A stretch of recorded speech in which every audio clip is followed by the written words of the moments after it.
Welcome back. I'm Bronwyn Seaborne, and on this episode of Business Q&A, we turn the spotlight onto retirement savings and look specifically at the challenges the sector is facing and how governments and regulators are responding to this. For the discussion, I'm joined by Theron, who's Head of Annuities and Investments at Liberty Corporate. Louis, thanks so much for your time today. So right at the top, let's set the scene. Give us an idea of the challenges most countries are facing in their retirement savings industries. I think the first biggest challenge is, of course, the obvious one, is that people are just not saving enough for retirement. So secondly, there's also a short-term outlook that we've seen members apply in the way in which they look at retirement savings, meaning that they put too much emphasis or an imbalance on short-term investment performance as one example, instead of the longer-term nature that should be applied when thinking about and planning towards retirement savings. I think another big challenge that has come out in recent years is we are seeing that people are living longer.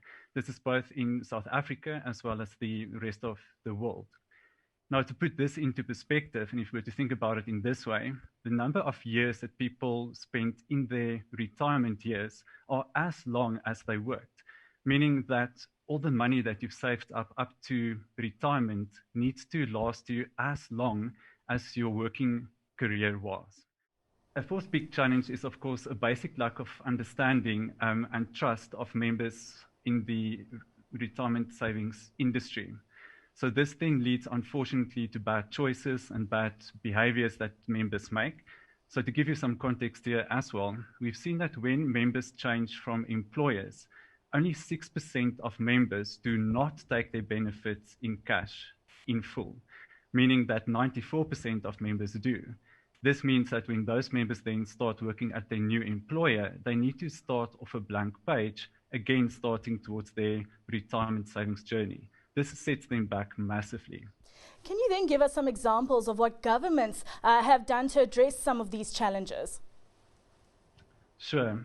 So many of these challenges are prominent in a lot of these countries, but the extent to which some of these problems are present does differ between the different countries, and also different countries have different levers that they can pull to try and address these issues. So to give you some examples, in the US, we've seen that employers are encouraged to contribute more these days for those employees who still are paying off their study loan debt. The net effect of this is that acknowledging that whilst you are still quite a young person in your working life, a lot of your starting salary does go towards paying off study debt.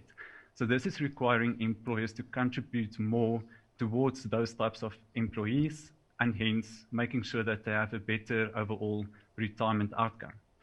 Another example that we are seeing of actions being taken by governments is in the UK.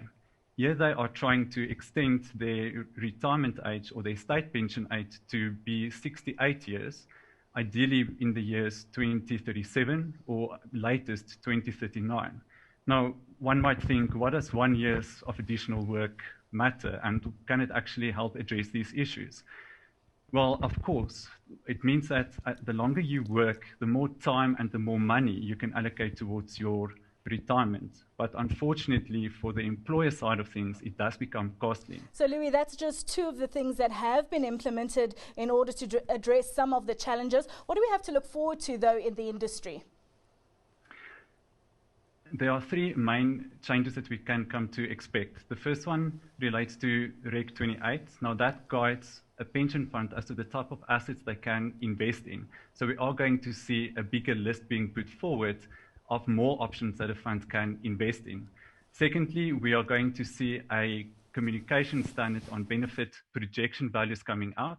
Now, as a retirement savings member, you are allowed or entitled to receive your annual benefit statement. And on there, you must have a projection value of what you can expect your retirement savings to grow to at your retirement date.